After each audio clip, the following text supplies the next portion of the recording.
Olá, bom dia. O mês de outubro é lembrado como Outubro Rosa por causa da campanha de conscientização sobre a importância da prevenção e do diagnóstico precoce do câncer de mama. A campanha é dirigida a toda a sociedade, em especial às mulheres. Saiba mais sobre o Outubro Rosa na reportagem de Daniele Castro. O câncer de mama é o tipo de câncer que mais atinge as mulheres no mundo inteiro. De acordo com o Instituto Nacional do Câncer, em 2010 foram quase 13 mil mortes no Brasil, entre homens e mulheres. Por isso é tão importante o trabalho de conscientização para a prevenção e diagnóstico precoce. Em todo o mundo é comum que empresas e instituições se iluminem de rosa para chamar a atenção da sociedade para o assunto. Os números são assustadores. Por ano, são diagnosticados cerca de 50 mil novos casos desse tipo de câncer no país. O câncer de mama é o responsável por mais de 15% de mortes por câncer no Brasil. No Rio Grande do Norte, estima-se mais de 600 novos casos só este ano, colocando-o em quinto lugar entre os estados do Nordeste e em 15º em todo o Brasil, com maior índice de novos casos da doença. Como vimos na reportagem, o câncer de mama ainda é responsável por altas taxas de mortalidade entre as mulheres. Para saber mais sobre o assunto, o Diálogo Plural de hoje convidou o médico mastologista da maternidade Januário Cico, Dr. Murilo Brito, e a coordenadora geral do Sinteste RN, Vânia Machado. Bom dia, doutor Murilo. Bom dia, Vânia. Bom dia. Doutor Murilo, para quem não conhece ainda o Outubro Rosa, que já é colocado na mídia, já se tem uma grande campanha, mas como começou essa campanha? Ela vem realmente surtindo efeito dentro da sociedade, principalmente nas mulheres? Com certeza. É uma campanha que já é mundial, né? E ela começou nos Estados Unidos pela alta incidência da doença, do câncer de mama nos Estados Unidos. E aí como ela tinha distribuição em alguns estados, resolveram fazer um movimento único e foi aprovado pelo Congresso americano de criar um mês que seria o mês responsável para idealizações e medidas preventivas para o diagnóstico precoce de uma doença tão importante e que mata mais a mulher no mundo inteiro, que seria o câncer de mama. E aí depois veio, em 1990, teve uma corrida em Nova York e a fundação de Suzanne Curie criou aquele lacinho, né, que seria o significado maior para representar a doença. E foi distribuído pela primeira vez em 1990, então, em Nova York. Então, a gente vê que realmente as instituições, os grupos, né, e as pessoas ficaram mais alertas para essa valorização, né, desse movimento que se espalhou no mundo inteiro, através de prédios, né, através de campanhas, uso de camisetas, participação em maratonas, em desfiles, em eventos importantes a realização do movimento. Após um Outubro Rosa, digamos assim, há uma procura maior das mulheres nos hospitais em busca de informações e até na questão do diagnóstico? É notório isso. Realmente, quando a gente, durante o Outubro Rosa e após o Outubro Rosa, parece que reacende aquela expectativa, aquela preocupação em conhecer melhor, em saber como é que se faz para prevenir, para fazer o diagnóstico precoce do câncer de mama. A gente nota isso nos ambulatórios, realmente. Na sociedade, a gente vê que, assim, não digo na sociedade em si, mas a gente está numa capital, digamos, Natal, né? Essas campanhas chegam também ao interior. O senhor vê que há uma incidência maior de pessoas do interior procurando também a questão do câncer de mama? A gente vê em algumas cidades assim, polos, né? Aquelas cidades maiores. E a gente tenta divulgar o mais possível, né? Para que a gente consiga sensibilizar a população e juntamente as entidades, né? Para as fundações, para que elas também se juntem a nós nesse movimento e consiga realmente alertar, conscientizar a população de que precisa se examinar, precisa fazer mamografia regularmente, né? É uma doença que realmente, quando você faz o diagnóstico precoce, tem uma taxa de cura altíssima e hoje cada vez mais incide mais sobre as mulheres. É uma incidência muito grande. Doutor Murilo, um exame simples que as mulheres podem fazer é o autoexame, né, que a mulher faz. Ainda é possível as pessoas detectarem, quer dizer, é uma arma muito forte para se detectar o início do câncer de mama? Exatamente, e fácil de ser realizado, né? Então, o autoexame é um exame que você pode fazer em qualquer lugar, não tem custo. A mulher ela pode fazer no banho, ela pode fazer quando está deitada na sua cama. E é o ato de se examinar, de conhecer sua mama, né? Então, aquele momento ali é um momento que é rápido, é um momento que tem uma importância fundamental e deve ser feito pelo menos uma vez ao mês após a menstruação, que é aquela fase em que a mulher está com a mama menos túrgida, menos inchada, menos edemaciada. Então é um momento ideal para ser feito esse exame, sem, é claro, esquecer de fazer a mamografia e a ultrassonografia, que são exames também de extrema importância. O exame de rastreio é a mamografia, né? O exame do diagnóstico precoce é a realização da mamografia anual a partir dos 40 anos. Doutor Murilo, como o senhor bem falou agora, o autoexame é muito simples de ser feito. Exato. Mas assim, por que que nós mulheres não criamos o hábito, não temos o hábito de fazer esse exame que é tão simples? É verdade. E tão importante, né? Tem duas coisas aí. Primeira coisa, as mulheres elas se sentem inseguras, sentem medo, na realidade, do que vão achar, e elas preferem, muitas vezes, não fazer em casa e procurar um especialista, né? Mas muitas delas também não procuram um especialista, então elas não fazem um autoexame e nem procuram ninguém para ser examinada. E a outra é a falta de informação, né? Então a gente tem que divulgar que esse é o momento que a mulher tem que ter para ela para realizar o autoexame, porque ela tem uma importância significativa no diagnóstico das doenças da mama. Mas muitas vezes elas têm pavor de se examinar, no medo de encontrar alguma coisa ou a falta também de conscientização, né? Da importância do autoexame. Esclarecimento sobre isso, né? Doutor Murilo, o nível cultural da mulher também influencia nessa questão do autoexame e da busca para combater o câncer de mama? Vê que quem procura mais são as mulheres que têm um maior esclarecimento, as que têm um menor esclarecimento deixam para procurar mais tardiamente? É verdade. A gente nota que as pessoas que são mais antenadas, né, que têm um nível cultural, têm acesso às informações, elas são mais preocupadas. Então, elas se autoexaminam mais, elas procuram fazer mamografia regularmente e às vezes as outras pessoas são mais assim, distraídas, né? Não se lembram da importância. Então, é por isso que a gente resolveu investir nessa campanha do Outubro Rosa, para ver se a gente consegue divulgar, difundir assim, a coisa mais importante é a lembrança disso. O que é fazer um autoexame uma vez ao mês? Um exame que você pode fazer em casa, né? O exame que você pode fazer no banheiro, no chuveiro. Então, realmente, é um exame fácil, com baixo custo e de extrema importância. Eu vou deixar uma perguntinha para o senhor responder no próximo bloco. A gente está chegando no final desse aqui. Seria, digamos assim, um pouco maior para a resposta. Seria quais são as causas do câncer de mama e que tipos, e se há fatores que incidem para que a mulher possa desenvolver o câncer de mama. O Diálogo Plural vai para um pequeno intervalo e voltamos em 30 segundos. Não sai daí.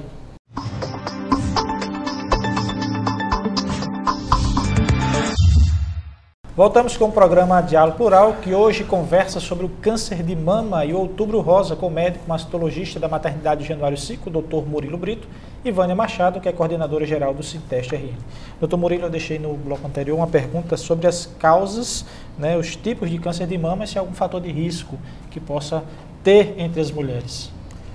Claro, existem os fatores de risco no desenvolvimento da doença, né? Mas assim, a gente tem que lembrar que hoje 2/3 das pacientes que têm câncer de mama, elas não têm fatores de risco e não têm antecedentes familiares. Então, partindo dessa informação, a gente sabe que todas as mulheres acima de 20 anos, elas são potencialmente de risco para desenvolver a doença. Então, daí a importância de a gente seguir uma rotina para o diagnóstico precoce dessa doença. Agora, como fatores de risco associados, a gente tem alguns fatores de risco, né? Então, antecedentes familiares é um fator de risco importantíssimo. A amamentação é um fator de proteção importante, né? Ter filhos precocemente, e a gente sabe que hoje as mulheres têm filhos tardiamente. Então, o que é tardiamente? É acima de 35 anos. Então, a maioria das mulheres hoje só tem filho depois de 35 anos. Ou então começam a ter filho próximo aos 35 anos. Então, é um fator de risco realmente importante. Aí, o consumo de carnes, de gorduras saturadas, né, através de carnes, né, de alimentos ricos, né, em gorduras saturadas, o fumo, cigarro, né, aí vem os hábitos não tão saudáveis, digamos assim. Não tão saudáveis, exatamente. Então, não fazem atividade física, muito estresse. Então, tudo isso são fatores de risco importantes, né? Que a gente pode... Um somatório, né? Um somatório de fatores que eleva exatamente. isso. E vem o câncer de mama vem sendo detectado mais não mais, mas mais cedo, em mulheres mais cedo? É uma constatação extremamente importante. Nesses últimos 30 anos, a gente observa que a incidência da doença, ela incide cada vez mais em pessoas mais jovens. Então, isso é uma preocupação, porque a gente não sabe o que é que está ocorrendo para isso acontecer. Se são esses hábitos novos, digamos assim, da sociedade e alimentação que está causando isso. Exatamente. Aí a gente constata que realmente que a frequência da doença está baixando. Então, as faixas etárias, antigamente, quando você tinha um tumor abaixo dos 40 anos, era uma raridade. Hoje, é uma raridade quando você tem abaixo dos 20. Então, a gente mudou realmente a incidência na doença, né? A gente vê que está incidindo cada vez mais as faixas etárias mais jovens. E os tipos de câncer de mama, um mais agressivo, outro que pode ser tratado mais facilmente, dá uma perspectiva de vida melhor? O objetivo é o diagnóstico precoce, né? A gente não pode prevenir, porque ele já aparece como um câncer. Então, cada vez a gente busca pegar o tumor pequeno, o tumor menor, né? O tumor que não tenha comprometimento de pele. Então, o câncer bom seria o diagnóstico precoce, porque na realidade a gente tem os tumores avançados, eles têm uma resposta muito pobre ao tratamento adjuvante, que é a quimio e a radioterapia. Então, a busca é de diagnóstico precoce, porque praticamente a gente só tem um tumor, que é o mais comum, 80%, que é o carcinoma ductal infiltrante, né? Então, esse é o dia a dia do diagnóstico do câncer de mama. Existe um sintoma que pode, assim, se eu tiver com isso, eu estou com câncer de mama? É difícil dizer isso, que se tiver com isso, porque até a gente pode até assustar um pouco as pessoas. Mas assim, o objetivo é fazer diagnóstico precoce. Então, através de ultrassom, de mamografia, até mesmo antes de se ter o diagnóstico clínico, né? Então, a gente tem que alertar sempre a população que você vai fazer seu autoexame procurando um nódulo. Você pode também questionar o aparecimento de uma descarga no mamilo, um líquido que saia pelo mamilo espontaneamente, né? Não é aquela descarga que aperta e sai. Então, a gente tem que alertar a paciente para isso, que isso é um sinal que realmente pode ser uma detecção precoce. Não, a dor, as pacientes associam muito a dor com câncer de mama. E na realidade a gente sabe que a maioria dos tumores, então 95% dos tumores de mama são indolores. Então realmente não tem muita associação da dor com o câncer de mama. A dor está mais relacionada com os cistos, com os macrocistos, com a doença fibrocística, né, com as alterações funcionais benignas das mamas, não tem muita relação. Mas serve para sensibilizar e conscientizar a mulher que naquele momento que ela está sentindo dor, lembrar que ela tem que fazer o autoexame, lembrar que ela tem que fazer a mamografia, lembrar que ela tem que ir para o especialista, né? Doutor Murilo, os tratamentos, o senhor falou da radioterapia, quimioterapia um pouquinho antes. Que tratamentos são esses os tratamentos meio utilizados? As mulheres, há muita questão de um tratamento alternativo para que se possa chegar a esse ponto da cura ou não, de ajudar no tratamento, e os efeitos colaterais, assim, como se trabalhar isso na paciente? Olha, os tratamentos alternativos ou espirituais e com chás, nós não somos contra, né? Então as pacientes podem fazer seus tratamentos, desde que não esqueça o tratamento convencional. Então o tratamento, lembrar que é uma etapa, né? A paciente vai primeiro se submeter a uma cirurgia ou uma quimioterapia, mas é uma etapa que faz parte do tratamento da doença. E após esse tratamento, a paciente vai ter uma sobrevida ou vai ter até mesmo a cura. Então a gente não pode esquecer de fazer o tratamento convencional. Nós não somos contra o tratamento alternativo, desde que faça o tratamento convencional também associado. E como se trabalhar os efeitos que a radioterapia e a quimioterapia fazem? A família é importante, os amigos, eles são importantes nesse processo?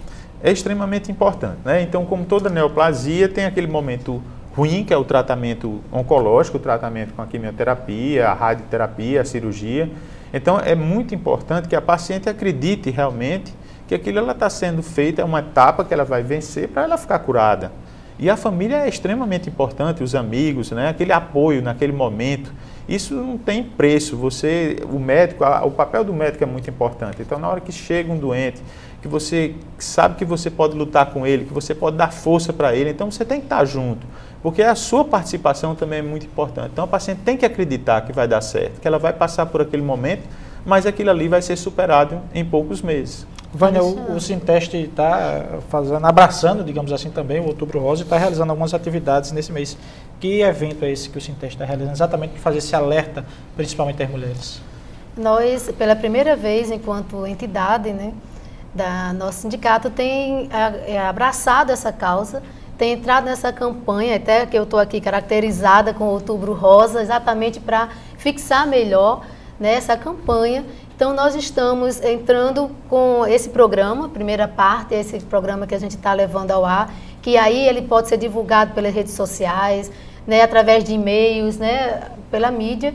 Nós podemos chegar àquela que não tem o acesso à informação tão fácil, pode ser reproduzido, e aí a gente até opina que as pessoas usem esse vídeo para discutir, né, nos conselhos comunitários, nas suas igrejas, nesses espaços onde reúne pessoas. Então, o intuito é esse, é de trazer informações para aquelas pessoas que estão à margem da informação, né? E dentro da nossa categoria, nós também temos essa dificuldade, né? Por quê? Porque nós não temos o acesso fácil, apesar de sermos servidores públicos, né, de termos 4 hospitais universitários, mas o acesso para nós ainda é muito complicado. A não ser quem tem um plano de saúde, quem paga o seu plano de saúde, é que vai ter essa facilidade. Mas para quem não tem, é muito difícil o acesso pela rede pública, né, e até mesmo como servidores dentro dos próprios hospitais. Nós não temos essa garantia de fazer anualmente, mesmo o governo implantando os exames periódicos, não tem tido essa adesão, não apenas por falta de vontade, mas sim pela falta do acesso. A gente precisa registrar que não há um comprometimento do governo de políticas públicas com relação a essa temática. Então, o governo prefere gastar muito, né, com o tratamento do que trabalhar a prevenção. E aí, soma-se a essa luta e essa campanha alguns órgãos extraoficiais que vão estar junto, fazendo a parte social, nesse sentido de contribuir para que nós estejamos mais alertas. E no dia 14, que é uma segunda-feira, nós vamos fazer um seminário, que inclusive o doutor Murilo vai estar, né, sendo um dos palestrantes, e vamos levar uma outra palestrante que vai falar sobre os direitos oncológicos, né, os direitos legais dessa paciente oncológica. E aí esse seminário vai ser lá no 4º subsolo do Onofre Lopes, aberto a toda a população, a toda a sociedade. Vai ser às 9h30. Então, a gente chama principalmente a nossa categoria, os profissionais de saúde que estão ali nos 4 hospitais, né? E a sociedade em geral e nossa categoria da universidade, todos os nossos sócios são aí convidados e convocados, quer ativos, aposentados ou pensionistas, estamos convocando para esse seminário, vamos fazer camisetas, vamos ajudar ao máximo nessa conscientização da prevenção do câncer de mama para nós mulheres. O diálogo plural vai para um pequeno intervalo e eu deixo só uma perguntinha para o Dr. Murilo. Se o homem pode ter também câncer de mama, a gente responde quando a gente voltar daqui a 1 minuto, não sai daí.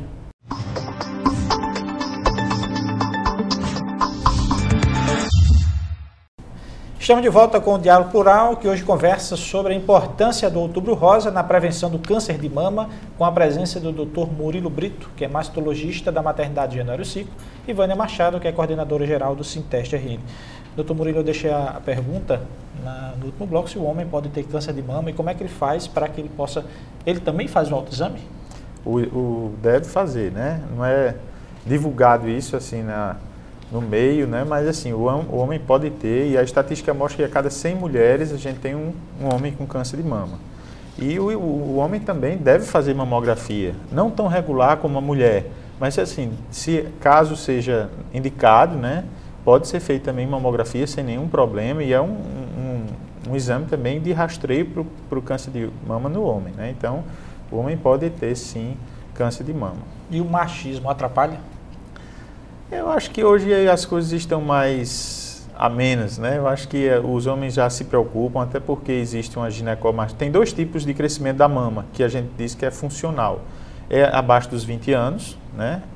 O menino pré-púbere ou púbere, e o idoso acima de 60 anos. Então, geralmente, como ocorre uma diminuição uma alteração hormonal, então existe um aumento do crescimento da mama, né? E a gente vê também muito adolescente, muita gente que está se automedicando com anabolizantes e estimulantes, e isso faz também crescer a glândula mamária. Ou então algumas drogas, né, como os barbitúricos, ansiolíticos, alguns diuréticos, né, digitálicos, né, algumas medicações para tratamento de outras patologias que podem causar o aumento da mama. Então, esse aumento da mama a gente tem que sempre investigar. Se é um aumento causado de forma funcional pela idade ou de alguma forma medicamentosa, ou se realmente é algum tumor. Então, isso, o melhor exame realmente é a mamografia para a gente investigar isso aí. E os serviços da maternidade com relação à mamografia da mulher? O serviço, a mastologia lá da maternidade, ela funciona todos os turnos, né, pela manhã e pela tarde, são uns 2 mastologistas lá na maternidade. A gente tem um serviço de ultrassonografia e de mamografia também. Inclusive, a gente tem um número de mamografias realizadas, eu não tenho um número, mas é um número bem significativo mensalmente que existe lá de mamografias na maternidade. Doutor, e a lei 12.802 com relação à cirurgia imediata? Como é que está esse trabalho? É feito isso? Tem que fazer um diagnóstico para que se ache que a paciente realmente merece esse tipo de tratamento? Na realidade, a gente diz que todas as pacientes merecem ser reconstruídas, né? Então, a gente estimula a reconstrução mamária, inclusive imediata hoje, né? A mama é um órgão extremamente importante para a mulher e é muito importante que ela reconstrua a mama, assim, de uma forma imediata, para ela se sentir melhor, para ela esteticamente, né, se sentir melhor, não se sentir mutilada. E aí a gente observa também que a gente tem que fazer o estadiamento da doença, ver quais são as condições da paciente de fazer aquela reconstrução imediata e até mesmo a gente pode fazer de uma forma também mais tardia, né? A radioterapia hoje, ela causa muita contratura nas reconstruções mamárias, às vezes a gente deixa para fazer, posterga para fazer numa fase mais tardia, mas são excelentes as cirurgias e a mulher realmente não fica mutilada, ela fica, se acha socialmente integrada, né? Ela não se sente diferente, porque quando ela é reconstruída tem psicologicamente tem outra visão da coisa, né? Um caso que ficou mundialmente conhecido foi da atriz Angelina Jolie. Aquele caso, o que ocasiona aquilo, realmente foi necessário fazer aquele tipo de mastectomia? Olha, gente, quem sou eu para dizer que não foi, né? Mas assim, a gente sabe que ela tem uma doença genética, né? Uma doença familiar, tanto que a avó e a mãe dela tiveram câncer de mama. Então, assim, ela foi muito sábia na escolha, porque a mastectomia redutora de risco que a gente oferece para as pacientes que têm doença genética, elas diminuem muito a incidência da doença. É quase 100% de segurança, então mais de 95%. Então, assim, realmente, ela não quis pagar para ver se ia ter a doença ou não. Só para vocês terem uma ideia, a doença genética, ela só representa 5% das pacientes que têm câncer de mama, né? Então, é uma doença geralmente muito rara, né, que está associada à alteração cromossômica que a gente conhece, e a gente sabe que as pacientes que não fizerem a cirurgia redutora de risco, a metade das pacientes vão desenvolver a doença até 50 anos e a outra metade até 80 anos. Então, é você ter a certeza que vai desenvolver uma doença tão grave até 80 anos de idade, 100% das pacientes vão desenvolver a doença. Então, ela fez, claro que, obviamente, que tinha que fazer realmente a mastectomia radical redutora de risco.